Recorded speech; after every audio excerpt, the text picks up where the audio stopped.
সকলকে advance merry Christmas. আজকে আমি ক্রিসমাস উপলক্ষে কেক বানাতে চলেছি। অনেকে ক্রিসমাস উপলক্ষে অনেক রকমের কেক বানায়, কিন্তু ক্রিসমাসের স্পেশাল কেক হলো পাম কেক। তো আজকে আমি পাম কেক বানাতে চলেছি, চলো তোমাদেরকে দেখাই কি করে আমি পাম কেক বানাই।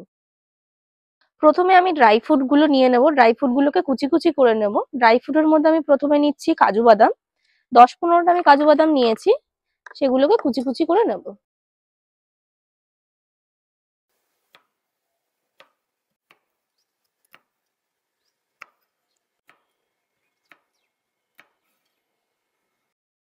একই পরিমাণে আমি আলমন্ড নিয়ে নেব, সেটাকেও আমি টুকরো টুকরো করে কেটে নেব।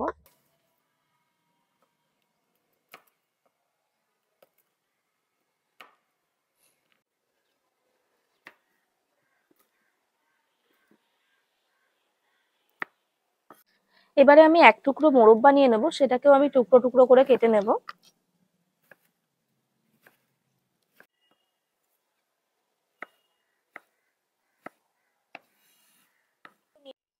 এবারে আমি ছোট এক টুকরো আমসত্ত্ব নিয়ে নেব, সেটাকেও ছোট ছোট টুকরো টুকরো করে কেটে নেব। কিন্তু আমসত্ত্বটা অপশনাল, এটা চাইলেও দিতে পারেন, নাও দিতে পারেন।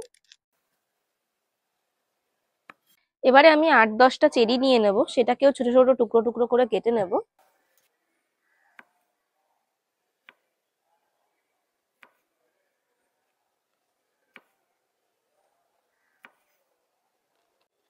আমার সব ড্রাই ফ্রুট গুলো কাটা হয়ে গেছে।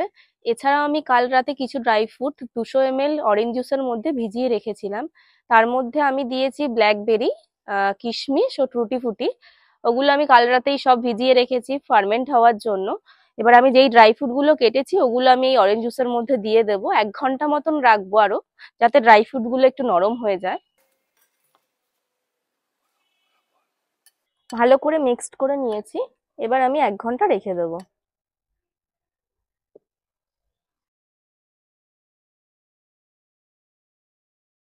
এবারে আমি একটা প্যান নিয়ে নেব। প্যানটা গরম হয়ে গেলে এর মধ্যে আমি হাফ কাপ চিনি দিয়ে দেবো। পাম কেক দেখতে না ব্রাউন কালার হয় একটু, তার জন্য আমি যদি শুধু চিনি দিই তাহলে ওই কালারটা আসবে না। তার জন্য আমি চিনিটাকে ক্যারামেল করে তারপরে দেব। ক্যারামেলটা দিলে না একটা আলাদা ফ্লেভারও আসে আর কালারটাও সুন্দর হয়। চিনিটাকে ভালো করে নাড়তে হবে, তা না হলে নিচে লেগে যাওয়ার চান্স থাকে, তাই ঘন ঘন নাড়ুন। ক্যারামেলটা ব্রাউন কালার হয়ে গেলে এর মধ্যে আমি হাফ কাপ মতন জল দিয়ে দেবো। জলটা একটু আস্তে আস্তে দিতে হবে, নইলে ছিটে আসার চান্স আছে।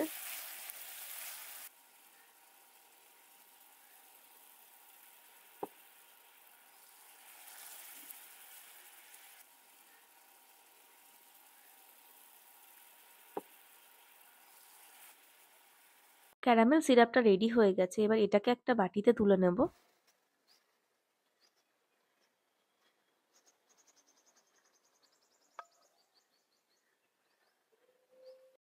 এবারে আমি কেকের ব্যাটারটা রেডি করে নেব। এর জন্য আমি 2টো ডিম নিয়ে নিয়েছি।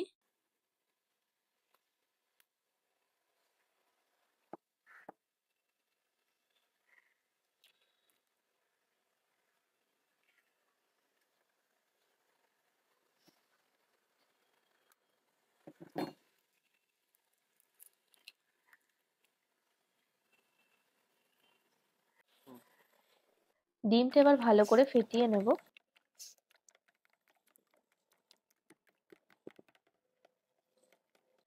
এর ভেতরে 100 গ্রাম আনসল্টেড বাটার মেল্ট করে দিয়ে দেবো।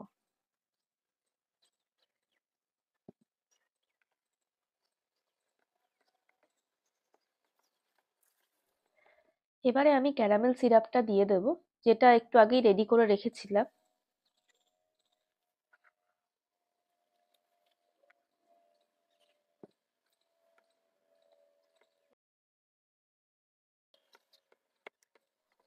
এখন আমি হাফ কাপ ব্রাউন সুগার দিয়ে দেবো।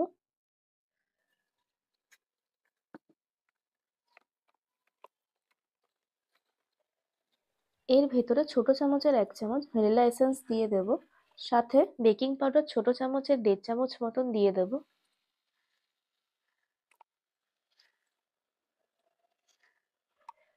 সাথে ছোট চামচের হাফ চামচ মতন বেকিং সোডাও দিয়ে দেব। ও ছোট চামচের হাফ চামচ মতন নুনও দিয়ে দেব। এবারে আমি ভালো করে মিক্সড করে নেব। ওটার ভিতরেই এবার 1.5 কাপ মতন ময়দা দিয়ে দেব।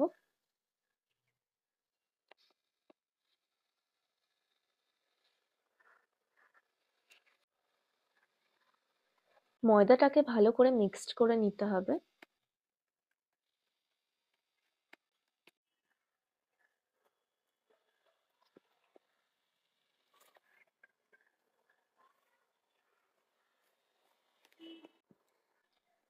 ব্যাটারটা রেডি হয়ে গেছে, দেখুন ব্যাটারটার কালার কি সুন্দর ব্রাউন চলে এসেছে।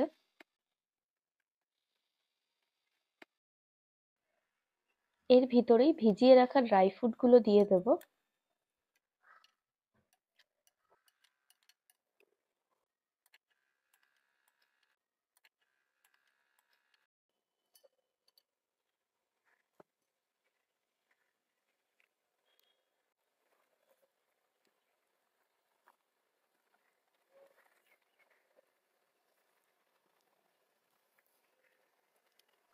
কেকের ব্যাটারটা রেডি হয়ে গেছে। এবার আমি একটা কেকের বাটির মধ্যে এই ব্যাটারটা দিয়ে দেব। কেকের বাটির নিচে আমি বেকিং শিট দিয়ে দিয়েছি, যাতে কেকটা তোলার সময় নিচে লেগে না যায়।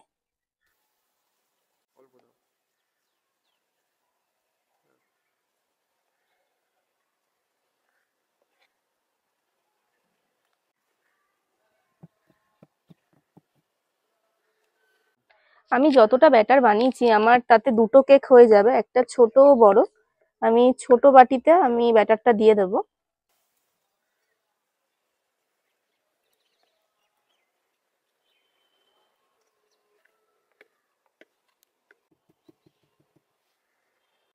এবারে এটাকে আমি মাইক্রো ওভেনে 180 ডিগ্রিতে 0.5 ঘন্টা থেকে 45 মিনিট বেক করে নেব। আমি ওভেনটাকে 180 ডিগ্রিতে প্রিহিট করে নেব।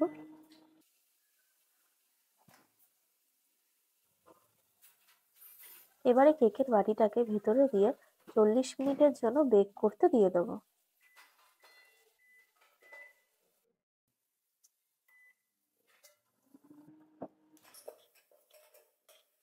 10 মিনিট হয়ে গেলে বের করে নিয়ে উপরে চেরি ও কাজু দিয়ে ডেকোরেশন করে নেব।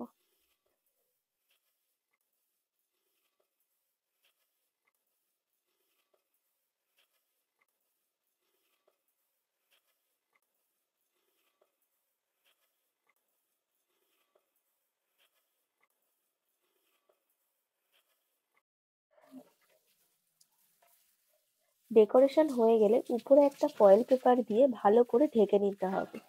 এবারে ফয়েল পেপারের উপরে ফুটো ফুটো করে দিতে হবে। এতে আপনার কেকটা সমানভাবে ফুলবে। অনেক সময় দেখা যায় যে কেকের মাঝখানটা বেশি ফুলে যাচ্ছে, ওটা আর হবে না। এটা দিলে কেকটা চারিদিকে সমানভাবে ফুলবে।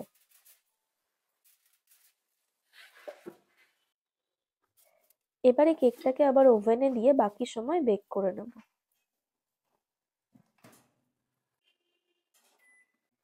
আমার 2টো কেকই রেডি হয়ে গেছে। এবারে আমি কেকগুলোকে বাটি থেকে বার করে নেব। আমি বাটিটা ধরে উল্টেই দিচ্ছি, দেখুন কত সহজেই কেকটা বেরিয়ে আসছে। কারণ আমি বাটির নিচে বেকিং শিট দিয়েছিলাম বলে তাই কেকটা এত সহজে উঠে আসলো। আমি এবার বেকিং শিটটা তুলে দিচ্ছি, দেখুন কত সুন্দর উঠে আসছে।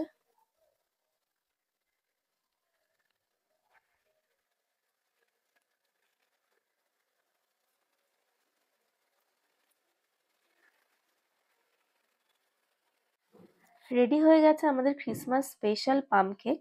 আজ আমি আর কেকটা কেটে দেখাচ্ছি না, কাল 25শে ডিসেম্বর, তাই আমি কেকটা কালকেই কাটবো।